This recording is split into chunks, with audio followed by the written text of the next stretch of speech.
Good evening. Hello, Real Progressives. Tonight we have a special guest with us, Jordan Chariton of TYT Politics, of course. He's also debuting a new website. Of course, it's called Truth Against the Machine. And we would like to welcome to the show on this first day of spring. Please welcome Jordan.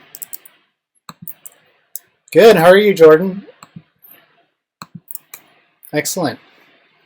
So I understand you're back home in New York from a week in LA. Happy first day of spring, and congratulations on your new website, TATM, Truth Against the Machine. Yeah.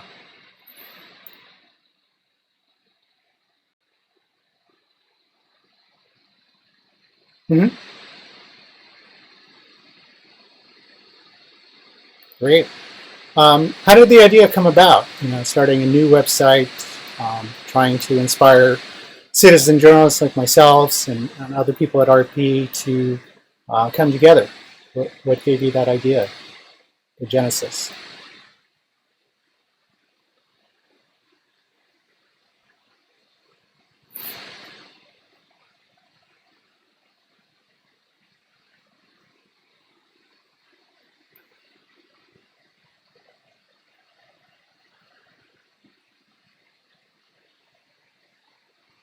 Nope.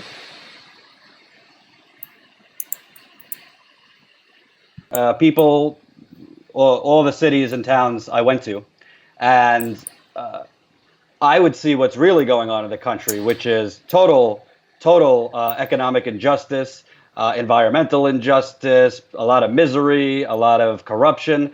And then you'd turn on like CNN or you'd read the New York Times, and there was fixations on like then candidate Trump's tweets or the stupid story of the day.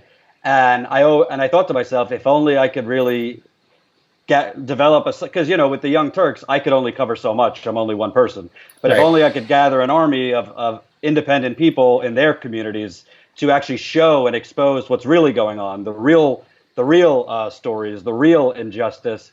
That would be great. And I think what kind of solidified it for me was when I was in Standing Rock. I went there 7 times.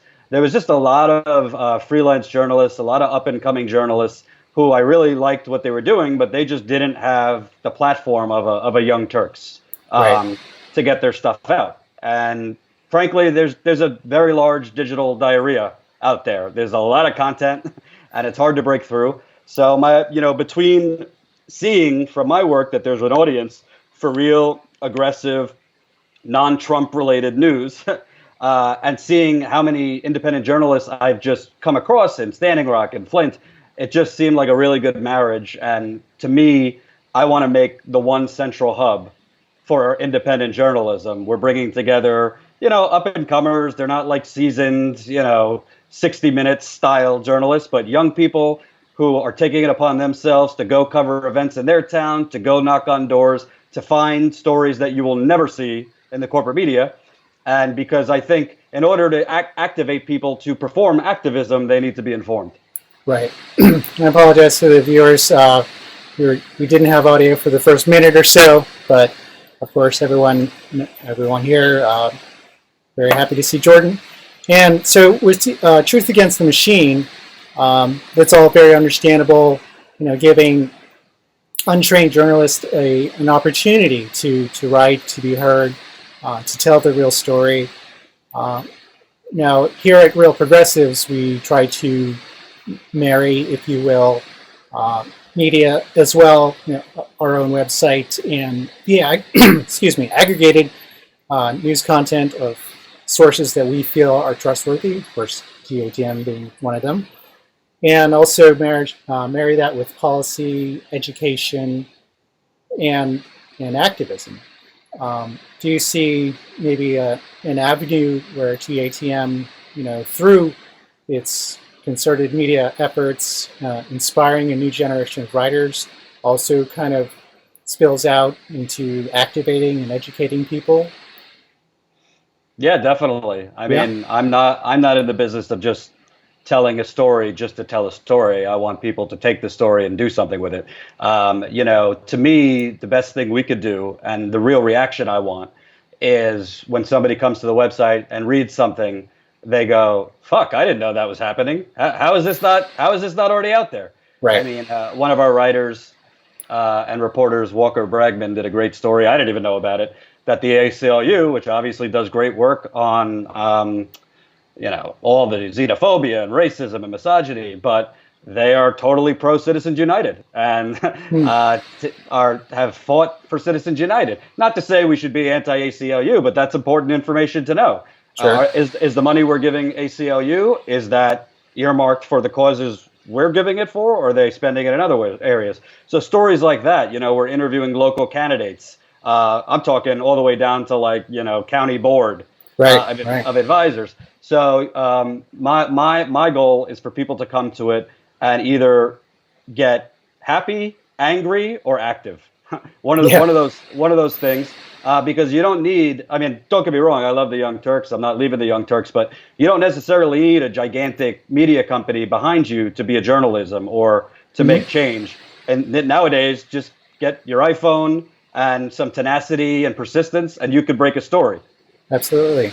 I wish TATM was around, last fall and summer. I was doing my own forensic investigation into things like the DNC hacks and Podesta leaks. I believed I had some unique information there, but didn't get heard. And that's part of it, because there's so many people who, some people will just be kooks and think they have something, but it's not. But there's so many people who actually have legitimate, interesting things, but either they're not completely trained on what to do with it. How do I break it? How do I even make this a story? Sure. Or they don't really know where to send it. So to me, listen, I'm a busy guy. We're all busy. I'm not going to be able to hold everybody's hand, but I want to mentor people. And I think part of what has made me successful, I did not go to a fancy journalism school. So I wasn't taught all this bullshit that you need to stand like a robot and be on neutral and, be emotionless. I don't believe in any of that. So, exactly what you said, like having this, but really having nowhere to broadcast it, to vet it. That's what this is for. Right. I eventually, of course, did make my way to live streaming very slowly towards the end of election, and that's how I ended up here at Real Progressives. And I did do a story, but do you see an opportunity to cross share content with sites like in these times, RP? What are you saying? Are you have exclusivity with your journalists or writers or? Right now we're trying to build up people to do original stuff for us, but to me, it's not. We're still working it out, but to me, it's not about really having us breaking the story. This and that. It's just getting the story out there. So if somebody from Real Progressives has a great story, I'm not opposed to sharing that or putting it on our site. Really, another aspect of what I'm trying to do, and without really knowing RP's model. I really want to show that you could build independent journalism exclusively or almost exclusively on donations. I think Bernie showed you could run an authentic, legitimate, ethical political campaign on people power. So I want to show that everybody's got the progressive movement, people in general. Hey, a lot of us are paycheck to paycheck, student loans, this and that. I understand not everyone could donate, but even if it's $5 a person, $10 a person, so I could pay independent journalists, or I could pay the website manager, or I could pay the CFO, all that, to be able to do news without having to, for lack of a better word, perform oral favors or suck up to corporate advertisers or any of that stuff. That's the now, that's the present, and I think we can make it a model. So. That's definitely part of it. If you go to truthagainstthemachine.com, there's a donate button, and we've already gotten in like 2 weeks, I think $2,000. So it's going well. Right. I'm just going to pop up the website for the viewers for a moment while we keep talking, and it's the homepage. I did notice that you did, like a lot of sites actually, borrow the $27 model, and the site looks great. everything works well, from videos to articles, and how you're presenting your contributors, if you will. Mm-hmm. And it's admirable that you're trying to aggressively crowdsource so that they can do this part-time and maybe Mm-hmm. parlay themselves into a new career, perhaps, Yep. if they're so inspired. And so we've talked about TATM, and so you're staying with TYT politics, and there's no conflict of interest there. It's just a project where you're mentoring new people, new to journalism. Now, in terms of the differentiation between, and I think this is sort of a mainstream argument for those who don't look at TYT or sites like ours. How do you think TATM is going to present itself to mainstream audiences who are used to hard, quote unquote, reporting like CNN or MSNBC, who try to stick to quote unquote facts, but as we know, there's no, I've given up on the concept of objectivity, neutrality in reporting. So do you just come out overtly, this is our position, we have a bias and here it is? Do you be honest about it? What do you advise people contributing to Truth Against the Machine? Well, I might get in trouble with the person trying to fundraise for us, but I don't give a shit. I don't give a shit what the mainstream thinks of me or Truth Against the Machine, because frankly, I don't have a lot of respect for the mainstream. Of course, right. To me, I always say this because it's truly how I feel. My bias is for facts and the truth. I'm a progressive person. Most of the people writing or doing on-air stuff are progressive at TATM. But if I found documents tomorrow that showed Bernie Sanders was a complete fraud and I could authenticate them, I'd be the first one to report it. So to me, it's less about whether I come forward as a progressive or not. I happen as my being and my DNA to believe in progressive politics. But for example, Standing Rock, I reported, and I was definitely open that I was against the pipeline and sympathized and empathized with the Standing Rock Sioux tribe. But I also had the luxury of being there 7 times and seeing up close what was happening. So I could both be with them personally, but say, listen, they really are being brutalized. I could also at the same time report, yeah, there are occasional issues where water protectors are burning a car on fire, this and that. So I don't think the two are mutually exclusive. I could personally be for something, but still report something that might look bad on that movement. And for Truth Against the Machine, I'm not as interested in what the mainstream or what people watching MSNBC, if they're exposed to this, would think, because frankly, I've learned a long time ago you cannot rewire the mind of a dinosaur. Really? I'm talking about, I want to cultivate new audiences. I want to mobilize the people that were mobilized for Bernie or for the Green Party or for the Socialist Party. And honestly, I get comments at TYT that say, Jordan, I don't agree with a damn thing you say, but I respect you and I like your journalism. So that's what we're going for. And frankly, I'm not against for Truth Against the Machine. If I have a more conservative person who has a good story, as long as the facts are right and it exposes corruption, I don't really care about personal politics. Gotcha. Okay. Well, so you're trying to cultivate a new audience, and I am, and we are kind of the cut the bullshit hub. I'm a very, life is short. I don't have time to fluff the pillows for the powerful. I'm not going to trade favors, or not do a story in order to get an interview with someone. That's not how I roll. TYT doesn't either. So the bottom line is, if we have a tagline, it probably won't be cut the bullshit, but we are being aggressive and we are coming after corruption and injustice. And we also want to highlight people doing good, interviewing candidates who are good. If we interview them, does that mean we're for them? Well, generally, if you look at cable news that pretends to be neutral, your bias shows just by the stories you select. Right. So this and fantasy the people that you have on. Right. So yeah, that's my mantra for this. Gotcha. Yeah, I mean, we here at RP we don't endorse candidates. We're not a political party, but we one of the shows that I've created is called Our Election, and we're having a new ordinary citizen who is progressive and who's running for office all over the country, and we're finding maybe 5-6 candidates a day who want to be on the show, and it's quite invigorating, actually.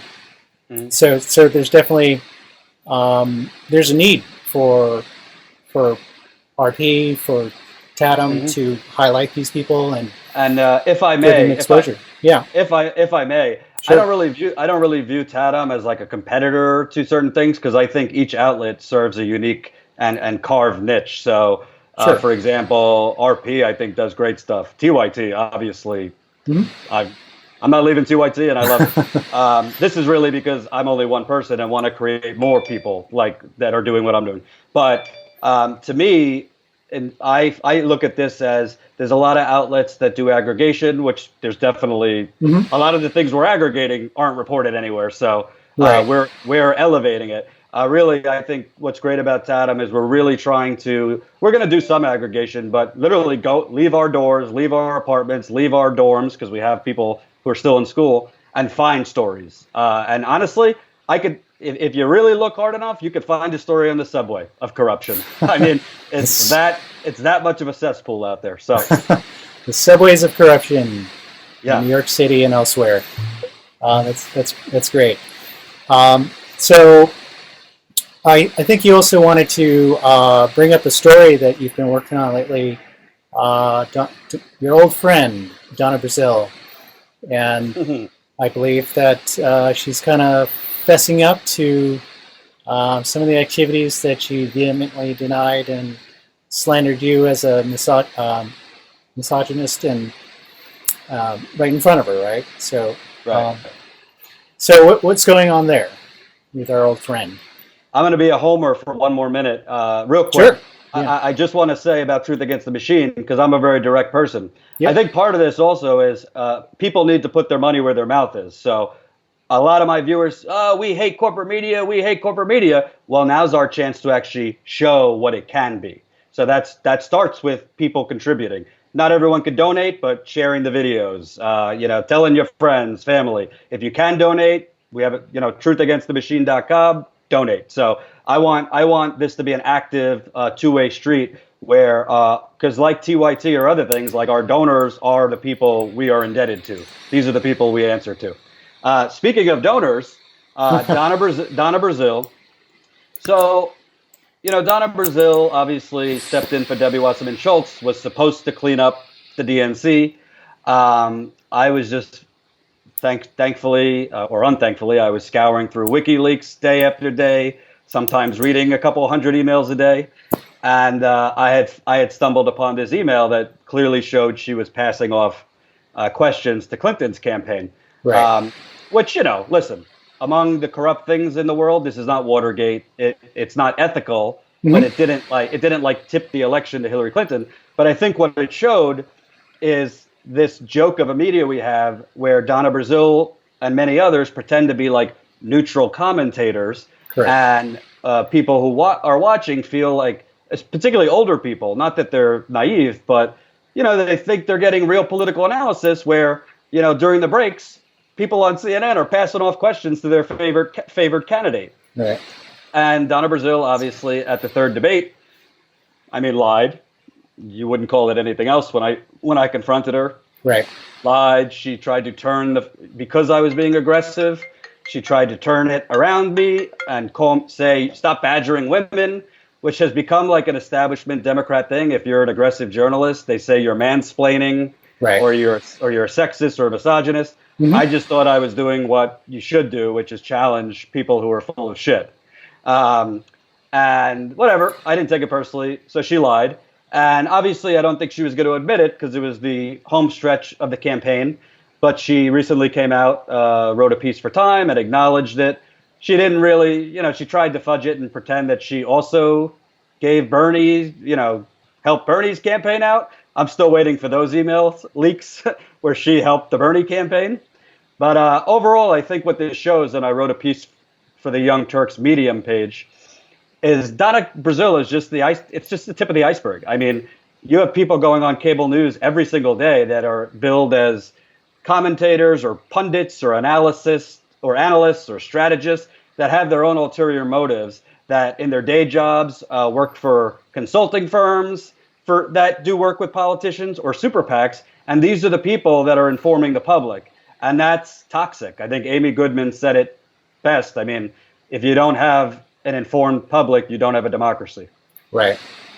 Well, I think the WikiLeaks dumps from over the summer, Podesta, and especially your reporting, really brought it home in excruciating detail just how the sausage is made, the revolving door between donors, candidates, campaigns, policy think tanks like CFP, and what happens in DC. So I think that was, personally, it inspired me to really dig into it, into WikiLeaks, and having a technology background, I was able to trace, exactly where those servers were in not Russia, but I actually have it in a video report. Maybe I'll send it along to you sometime.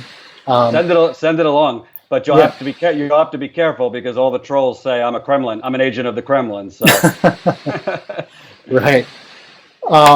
Right. Well, I mean, I pretty much proved that it was probably done by a 12-year-old. I think that's what I said at the time back in October. And then Julian Assange came on a few months later talking about the leaks, and he said, this is probably a 13-year-old. So maybe I underestimated it by a year or two. So, yeah, getting back to, objective media, facts, exposing corruption, I suppose if you just stuck to that line of hard journalism and try to get it out there as much as possible, it's conceivable that you would reach people who just flip on cable news and haven't experienced anything outside of that. Mm-hmm. But one of the interesting things, conversations I had in DC, obviously you were at Occupy inauguration. I had a few minutes with Ralph Nader, and Ralph is an interesting person, having not met him before. I think at that age, being an elder, everything seems kind of simple. So I was, it's like, Ralph, you have so many notches under your belt when it comes to fighting corporate power. How do we fight corporate media? And his answer was somewhat interesting. He said, well, it's very simple. You just cite the 1934 Communications Act, which states that the public airways must owned by private companies, must grant you the opportunity to talk about things that matter to the public citizenry. And it's like, okay, so how do I do that, Ralph? Oh, it's simple. You just get a rally outside your local television network and demand airtime. So, thank you. I'll work up to that. But can you see in the near future a time where we're not building new websites, trying to be beacon of light from the grassroots, but where we can actually challenge corporate media's power? And do what Ralph says. And, can you imagine that coming together in the future? Maybe not this year, or maybe this year. What do you think about Ralph's idea? I don't need to imagine it. It's already happening. Okay. I mean, I don't want to be a homer for the Young Turks, but I mean, the Young Turks is clobbering CNN, the New York Times among millennials. And a lot of people don't know this, but advertisers actually care more about, age 18 to 30 than they do older viewers. So, and it's not just the Young Turks. As Bernie's movement rose, you saw Democracy Now!, Lee Camp, Secular Talk, Jimmy Dore Show. I could go on and on. Right. Standing Rock.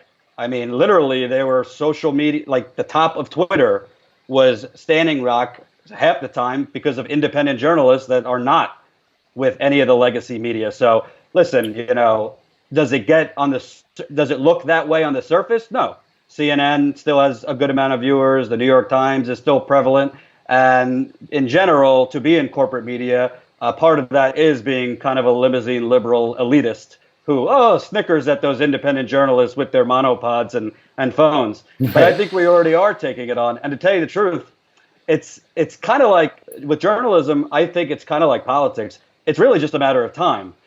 Politics, every 4 years, there's millions of more young African Americans voting, young Latinos voting, young white people, young LGBT people, young people. And on the other side, in journalism, Fox News' audience is pretty much on dialysis, the average age. I think the average age is 68. Bill O'Reilly's show is 70.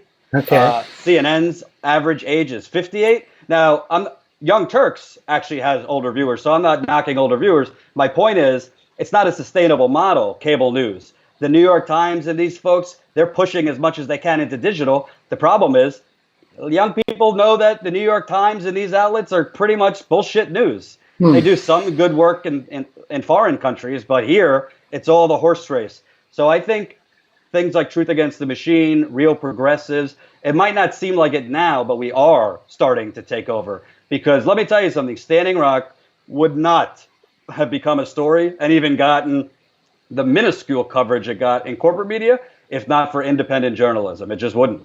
Right. Yeah, you get a great point, and that's it's very inspiring. Gives me hope. Personally, someone who works at this every day, and so not a sustainable model.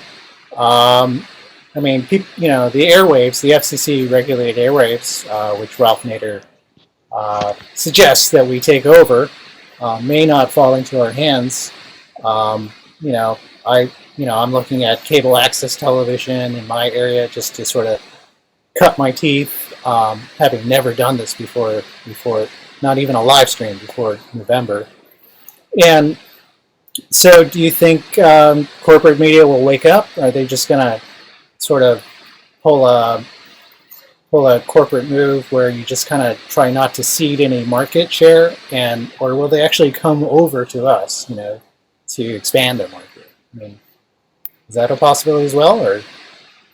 There's more of a chance of me entering and winning a bodybuilding competition than corporate media. Let's look at CNN, for example. Okay. One of my favorite punching bags. So, Sure. Jeff Zucker is the head of CNN. Right. And Jeff Zucker has really dumbed down CNN with these Anthony Bourdain shows and pasta at 8 o'clock, and that's good. I mean, there's an audience for it. But Right. and CNN, they more than anyone, in my opinion, gave rise to Donald Trump. If you want to blame someone, don't blame me. Blame CNN. But Jeff Zucker, as president of CNN, he's not interested in what CNN's going to look like in 10, 15 years. Jeff Zucker cares about what are the ratings going to be for this month, because it's about Jeff Zucker and the executives there now and the board members now and getting in the news now and being viral and buzzy now. So most of these news outlets, and a lot of them also have to deal with quarterly earnings. So the New York Times has quarterly earnings calls, quarterly earnings reports. They're public companies. So they're not really focused on what are we building towards 10 years from now or 15 years from now. They're focused on getting buzz now, getting sugar high ratings now, which is what presidential campaigns tend to do. It gives them a sugar high, good year of ratings, and then they dip down again. And they're focused on pleasing their board members, their investors, and their donors. And the other element is, as long as CNN is owned by a corporate conglomerate, as long as NBC, MSNBC is owned by Comcast, which, by the way, owes $150,000 in taxes over the last 8 years. Right. I just did that story yesterday on TATM. Right. As long as corporations, giant corporations, own the New York Times, the CNN, all these places, do you think they're going to cater to young people who want to tax them and tax the wealthy and regulate? Hell no. So Okay. I So don't see them changing. No. they're going to go down with the ship, just like the Democrats, pretty much. Yep. Okay. As Bernie Sanders said, they don't mind going down with the Titanic as long as they have first class seats. Right. All right. So their loss, our gain. That's right. Yeah. Um, so where can we? I'm just gonna do you something nice here. I'm just gonna put up the donation page for Truth Against the Machine. You're up to 1918 and So counting. So let me be transparent here. What I'm sure. trying to do. We're trying to get money in. I want to call me old fashioned. I actually want to pay contributors. It's not Mm-hmm. going to be a full time salary anytime soon, but I Right. believe in paying for work. I actually have 3 people right now working full time for nothing. So, running the website, getting new contributors, editing stories, that kind of thing. So you're really contributing to journalism. I mean, this is not money for me to go out to eat or anything like that. So I mean, any contribution is great. I know that there's a lot of causes now in the progressive movement that people are asking for money. I don't particularly like asking for money, so I try not to do it that much. But it's something I'm really passionate about. The people we have are very passionate about this, and I also think it's kind of nice when you get money and you can actually show like, wow, we got, I don't know, $500 this week, and we were able to do these 4 kick-ass stories, and now people are calling this local official because of that story.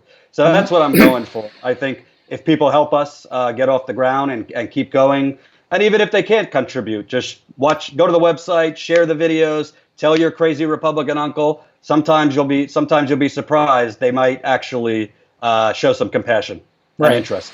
Right. Yeah, that's what I hope that happens in 2018. I think we're both East Coasters, so we're surrounded by people who still can't even deal with the fact that Trump is in office, and so we have to get them to sort of admit that perhaps they had the wrong strategy going into this whole election.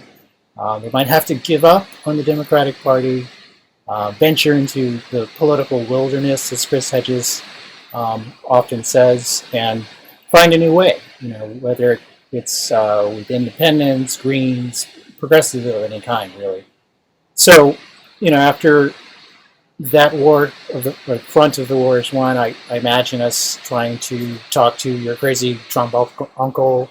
Hey, my dad's a crazy Trump supporter, so yeah. I hope to interview the writer of "I Know Why White People Chant Trump, Trump, Trump." I think that was one of the very few articles that kind of crossed over into the liberal community that they paid attention to. I wish you had more of an opportunity to highlight and promote and do more stories on your Midwest Rust Belt tour. That's unfortunately, I think that's the kind of stories that don't make the cut. With the time constraints that everyone has. Living at DAPL and. Well, exclusive announcement. I'm doing a Disappearing Middle Class Tour 2.0 very soon. Okay, that's great to hear. I really support that because that's really where the war is. If Hillary Clinton won by 3 million, but if she also won by 6 million in New York and California alone, I believe that means she lost by 3 million in 48 states and DC. So it's a very, very polarized electorate at this point.